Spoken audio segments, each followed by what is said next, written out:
Ah, hello students, today we are going to see observations from experiments on photoelectric effect. We have seen the experiment of photoelectric effect. We have seen the experiment of photoelectric effect. Now what are the observations drawn from the experiments? That experiment was carried by many steps. Out of 9 observations, 3 observations we have already completed. Now today 4th, 5th, 6th and 8th, 9th we are going to see. Only the 7th was so much long, so that we'll see afterwards. Now what is 4th observation from the experiment of photoelectric effect? The commutator key is reversed. हे बघा, तुम्हाला तो एक्सपेरिमेंटची figure आठवण करा, बरोबर? त्या एक्सपेरिमेंटची figure आठवण करा आणि त्याचा जो इमिटर प्लेट आहे ई, एमिटर प्लेट ई आणि collector plate C and E. This one here there is a window for to enter the incident light. This one is emitter plate, this one is collector plate, and below the variable power supply is connected to increase or decrease the potential.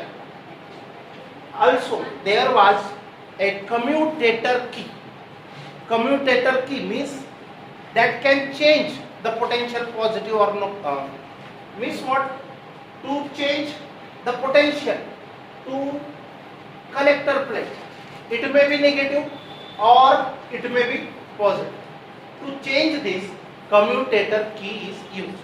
Commutator key means we can anytime reverse the voltage as your wish. Means you want to supply the negative voltage to collector plate, change the direction of commutator key. If you want to supply the positive potential to the collector plate, that also you can do by the commutator key. Commutator key is very useful for this experiment.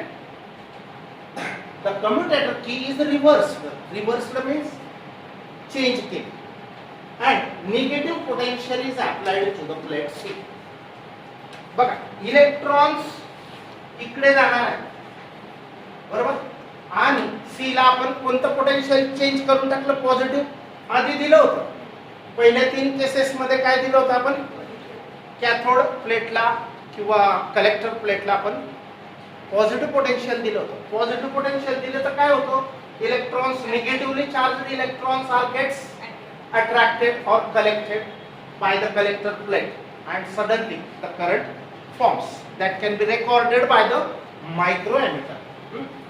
So if you reverse the commutator key and apply the negative potential, negative potential is applied to the plate C, then what happens? If we increase the negative potential of plate C by step, slowly, gradually, then photoelectric current reduces to 0. बरोबर? थोडंसं negative दिलं, थोडेफार electrons येतील, पण negative potential as you go on increasing gradually or slowly, what happens? This collector plate becomes more and more negative, and that retards the motion of electrons towards the cathode plate. They are not coming there. मग ते तिकडे न जाता होईल काय? जर electron गेलेच नाही, if electrons does not gets collected by the collector plate, then there is no formation of current. Means current goes on decreasing. As you go on increasing the negative potential, the current goes on decreasing, slowly becomes 0 and it reduces to 0. Reduces means decreases to zero. एक अशी वेळ येणार, असा एक potential येणार negative potential, की त्या negative पोटेन्शियलला current बिलकुल झिरो असेल. काय असेल? झिरो. समजलं की नाही? करंट येणार नाही. आता पुढचं, the minimum negative value given to the plate C. कशाची व्हॅल्यू? पोटेन्शियल. असं मिनिमम कमीत कमी करंट, सॉरी कमीत कमी निगेटिव्ह पोटेन्शियल, हा काहीतरी व्होल्ट, पण ते मायनस असेल ना निगेटिव्ह पोटेन्शियल. असं कमीत कमी negative potential applied to the collector plate C, for which the current is zero. Such a potential is called as stopping potential or cut off potential. Very important definition it is. समजलं का? नाही समजलं? हे बघ, आपण काय करतो या फोर्थ पॉइंट मध्ये? ऑब्झर्वेशन. काय चेंज केलंय आता? हा, negative potential is applied to the plate C. पण कसं अप्लाय केलं? ग्रॅज्युअली, स्लो, थोडंसं अप्लाय केलं. करंट अजून झिरो झालं नाही, अजून थोडं इन्क्रीज करा निगेटिव्ह पोटेन्शियल, थोडं थोडं इन्क्रीज करणार. आणि अशी एक वेळ येईल की मायक्रो एमिटर मध्ये बिलकुलच करंट राहणार नाही, तो डायरेक्ट झिरोवर येऊन जाईल. मग करंट येतच नाही. मग असं जे पोटेन्शियल असेल, corresponding potential for which the current is zero, that minimum current value of that minimum value of potential, negative potential is called as stopping potential. समजलं की नाही? असं minimum, the minimum negative value कोणाची? Of potential, of potential given to the plate C, for which, की ज्या negative value साठी, त्या पोटेन्शियलच्या त्या व्हॅल्यू साठी photo electric current becomes zero. Current zero बनतं, म्हणजे येतच नाही ना इलेक्ट्रॉन, तितकं ते मिनिमम निगेटिव्ह पोटेन्शियल. आणि असं जे आहे is called as stopping potential of cut off potential. एकदम सोपं आहे. The negative potential applied to the plate C, the minimum value of negative potential applied to the plate C, for which the photo electric current becomes zero, is called as stopping potential or cut off potential. Cut off, off म्हणजे बिलकुल current cut off बंद. मग आता त्याचा graph बघ. Variation of, variation means change, variation means change of photoelectric current with potential. Potential नुसार current कमीत कमी कसं होत जाईल ते बघणार आहे विथ पोटेन्शियल. हा, variation of photoelectric current with potential. करंटचे कमी कमी होणे कोणानुसार? पोटेन्शियल नुसार. आता बघा हा ग्राफ, याच्यात this one is the x axis, this one is positive x, this one is negative x, this one is positive y. Below this there is no use, so we have not highlighted it. So here for particular negative potential V0, V0 is the stopping potential. या stopping potential ला काय म्हणतात? V0. V0 म्हणजे त्या potential आहे, starting पण आहे. Starting म्हणजे काय? त्यापेक्षा जर कमी केलं तर करंट तयार होईल. ती अशी कमीत कमी व्हॅल्यू, त्याच्यापेक्षा कमी चालेल पण जास्त चालणार नाही. म्हणजे कमीला करंट तयार होऊ शकतं, पण ह्याला बिलकुल करंट तयार होणार नाही. स्टॉपिंग पोटेन्शियल त्याला म्हणायचं. तर आता V0 ही एक फिक्स्ड व्हॅल्यू, मग त्याच्यासाठी हे करंट तयार आहे. बुकमध्ये हे डी छापलं गेलेलं आहे, प्रिंटिंग मिस्टेक आहे. I01, I02, I03. इथं हाय, इथे इंटेन्सिटी, हे करंट आहे. वाय ऍक्सिसला काय आहे? करंट आहे. लक्ष द्या, वाय ऍक्सिसला काय घेतले आपण? करंट. आणि एक्स ऍक्सिसला ऍक्सलरेटिंग पोटेन्शियल. आणि हे कोणतं पोटेन्शियल असेल? Retarding potential. रिटार्डिंग मीन्स विरोध करणार, इलेक्ट्रॉन्सला न येऊ देता उलट त्यांना तिकडेच रिपेल करणार, त्याला म्हणतो आपण रिटार्डिंग पोटेन्शियल. मग असे 3 रीडिंग्स घेतल्या, त्याच्यासाठी हा ग्राफ असा आहे. हाय इंटेन्सिटी जर जास्त असेल इंटेन्सिटी कमी असेल, हा याला लो इंटेन्सिटी आहे हा ग्राफ, त्याच्यापेक्षा higher low intensity, low intensity, मग पुढे हायर, अजून हायर इंटेन्सिटी चेंज करत गेले तर करंट हे वाढतो, परंतु एक अमुक निगेटिव्ह पोटेन्शियलला ते स्टॉप होतो. समजला मग फोर्थ पॉइंट. आता बघा, keeping the accelerating voltage and frequency of incident light. This one is the frequency of incident light. This one is the required frequency to emit the electrons from the emitter plate. He incident frequency आहे आणि ही जी लागते electrons कमीत कमी emit व्हायला तिला म्हणतो आपण threshold frequency. Threshold पेक्षा इन्सिडेंट फ्रिक्वेन्सी कशी असायला पाहिजे, ग्रेटर असेल तरच इलेक्ट्रॉन्स एमिट होतील फ्रॉम द एमिटर प्लेट. तर keeping the accelerating voltage and frequency of incident light nu greater than the threshold frequency fixed.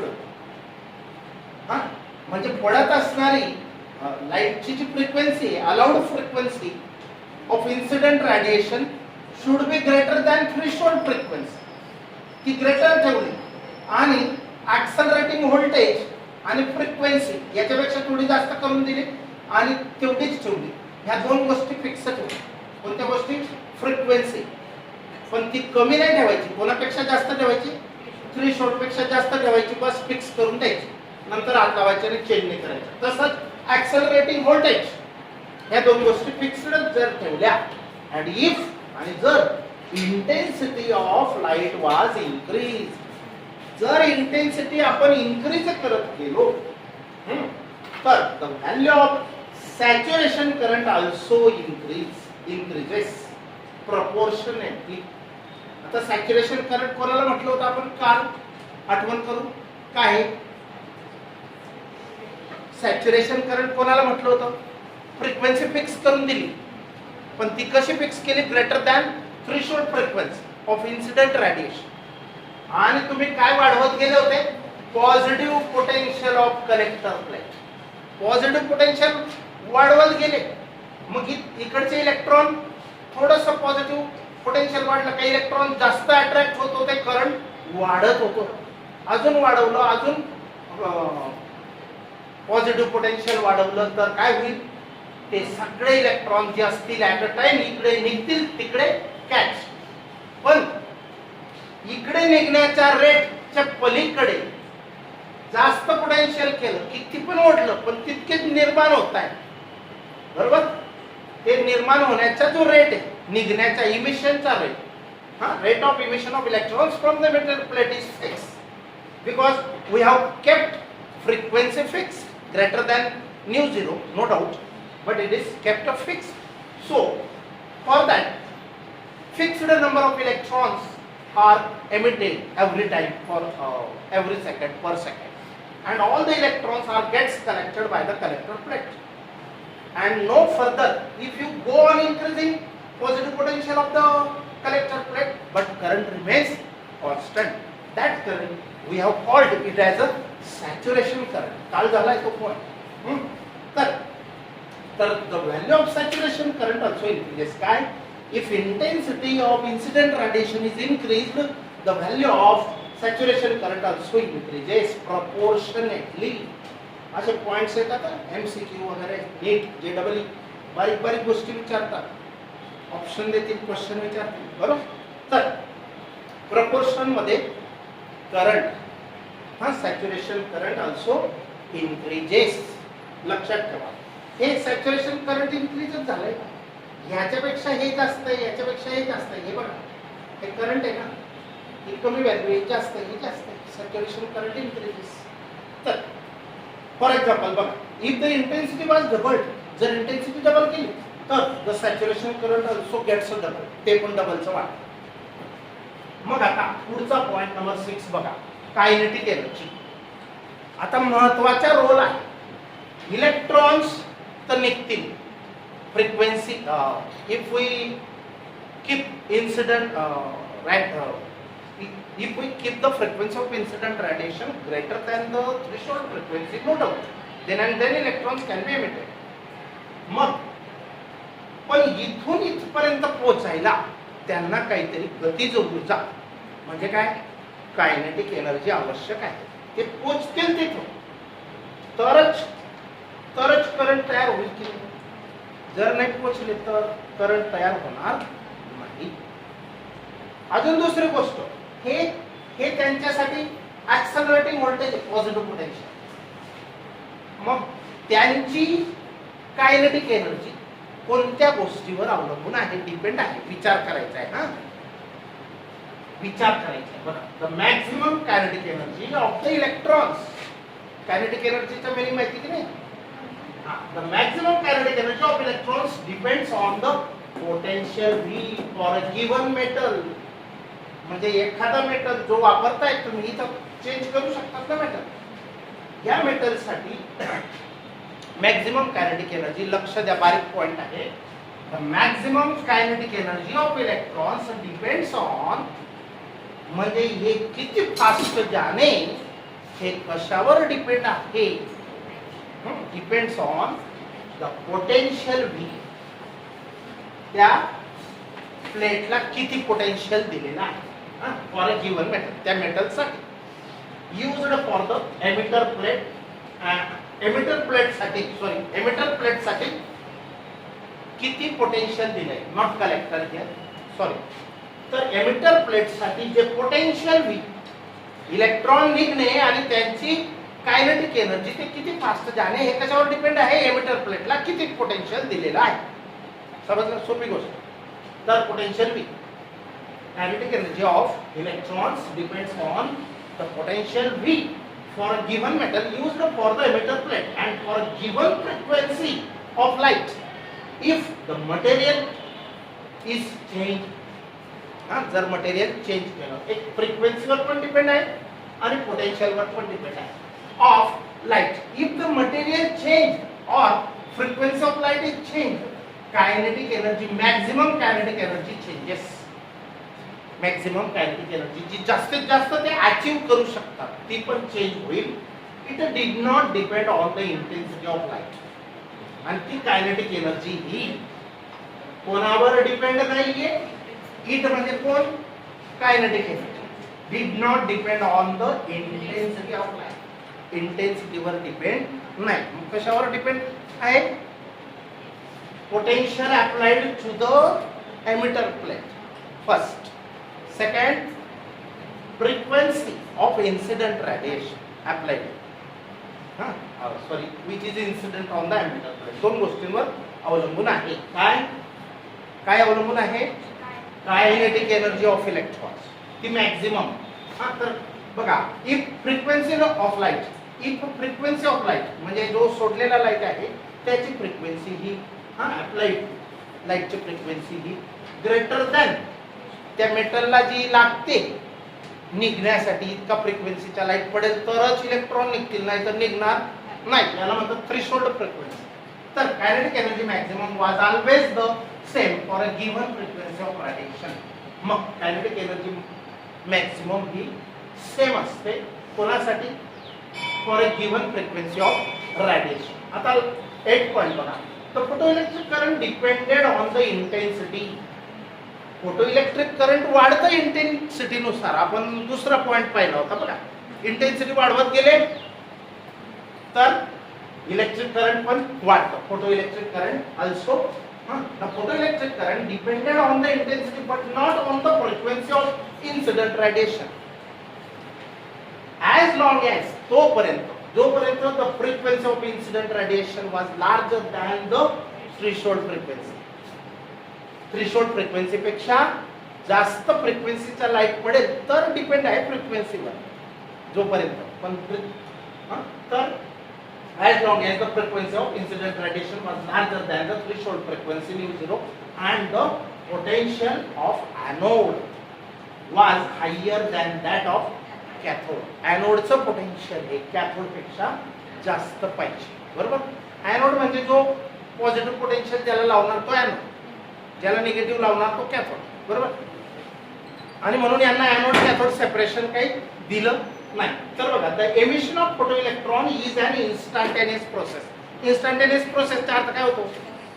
आणि लगेच म्हणजे लाईट पडताच इलेक्ट्रॉन निघाला. तो वेळ खात नाही. लाईट पडेल आणि मग इलेक्ट्रॉन बऱ्याच वेळाने निघेल असं नाही. म्हणजे ही प्रोसेस कशी आहे? इन्स्टंटेनियस म्हणतात, लगेच. There is no time lag. वेळ मध्ये गॅप लागत नाही between the incidence of light and the emission of electrons. The photoelectric current started within 10⁻⁹ second. आता 10⁻⁹ सेकंड म्हणजे काय? एका सेकंदाचे 10⁹ पॉवर इतके पार्ट करा एक सेकंदचे, इतका वेळ तो घेतो निघायला. कोण? इलेक्ट्रॉन. किंवा लाईट पडताच इलेक्ट्रॉन निघाला, लाईट पडताच इलेक्ट्रॉन निघाला. Okay, now will stop.